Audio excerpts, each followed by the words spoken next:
യുവനടി ആക്രമണത്തിന് ഇരയായ സംഭവത്തെ രൂക്ഷമായി അപലപിച്ച് നടൻ മോഹൻലാൽ.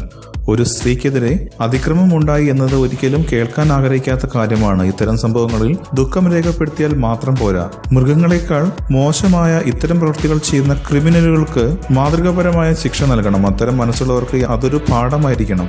എനിക്ക് അവരെ മനുഷ്യർ എന്നും പോലും വിളിക്കാനാവില്ല എന്നും മോഹൻലാൽ ഫേസ്ബുക്കിൽ കുറിച്ചു. കത്തിച്ച മെഴുകുതിരികളുമായി നടത്തുന്ന അനുകമ്പ പ്രകടനങ്ങൾ അവസാനിപ്പിക്കാൻ സമയമായി. ഇനി ഇത്തരം ക്രൂരതകൾ ചെയ്യുന്നതിനെ പറ്റി ഒരാളും ചിന്തിക്കാൻ പോലും ധൈര്യപ്പെടാത്ത വിധം നിയമവ്യവസ്ഥ ശക്തമാണെന്ന് ഉറപ്പാക്കണം. ഈ വിഷമഘട്ടത്തിൽ എന്റെ ഹൃദയം അവൾക്കൊപ്പമുണ്ട്. നീതി ഒട്ടും വൈകാതിരിക്കട്ടെ, മോഹൻലാൽ കുറിച്ചു. സിനിമാ രംഗത്തു നിന്നും നിരവധി ആളുകൾ നടിക്ക് പിന്തുണ അറിയിച്ച് രംഗത്തെത്തിയിരുന്നു. കൂടുതൽ സിനിമാ വാർത്തകൾക്കും വിശേഷങ്ങൾക്കും ഇപ്പോൾ തന്നെ സബ്സ്ക്രൈബ് ചെയ്യൂ മലയാളം ക്രിയേഷൻസ്.